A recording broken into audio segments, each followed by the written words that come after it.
What made you cry out of happiness? My son, Jacob, was 8 when his baby sister, Ellie, was born. When she was finally born, Jacob looked at her and whispered, "Hi, I'm your best friend."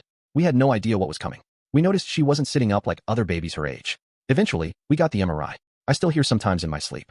Doctor said, cerebral palsy, spastic diplegia, moderate to severe. I didn't understand all the words, but I understood the look on his face. She might never walk. I remember Jacob holding my hand tightly the whole way to the car, asking, "Is Ellie sick?" I said the only thing I could. "No, buddy. She's just going to do things differently." And he nodded. "Then I'll help her do them." Every day after school, Jacob would go straight to Ellie's play mat, get down on the floor, and talk to her.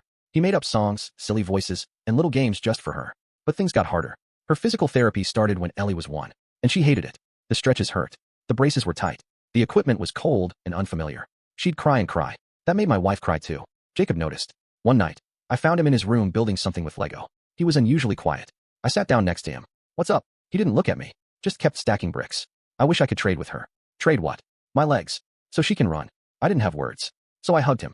From that day on, Jacob became her coach. He'd help strap on her braces, show her how to stretch, cheer her on for every small win. When Ellie stood for 2 seconds, Jacob clapped like she'd won the Olympics. When she fell, he was there before we could reach her. When she cried, he held her hand and said, "You're doing so good, Ellie Bug.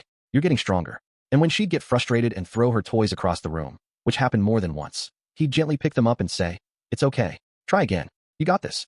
We had a small celebration planned for her 3rd birthday. Just family. Balloons, cupcakes, a few neighbors. But Jacob had been working on something else. He came into the kitchen the night before her party holding a crumpled piece of notebook paper.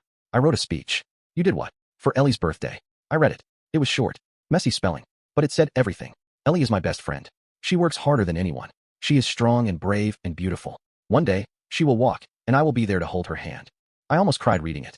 But nothing, and I mean nothing, could have prepared me for what actually happened the next day. We lit the candles, sang the song. Ellie was sitting in her little high chair, wearing a purple dress with stars on it. She loved stars. After the singing, I lifted her out to help her blow the candles up close, like we always did. But then she wriggled. She looked across the room. Jacob was standing by the couch, holding out his hand. She looked at him. Then she looked at me. And then, she did something she had never done before. She reached for the couch. And stood. We all gasped. Slowly, wobbling, clutching the edge, she moved 1 foot forward. Then another. Then another. She took 4 steps. 4 tiny, wobbly, perfect steps. Toward her brother. And when she reached him, she fell into his arms and giggled so loud the whole room went silent for a second. Then the cheering started. My wife was sobbing. The neighbors clapped. I dropped the plate I was holding. And Jacob? He knelt down beside her, smiling through tears. "I told you you'd walk." Ellie looked up at him and said, in the softest voice, "I love you." He hugged her like he'd been waiting his whole life for that moment. If you're still watching, thank you for being here.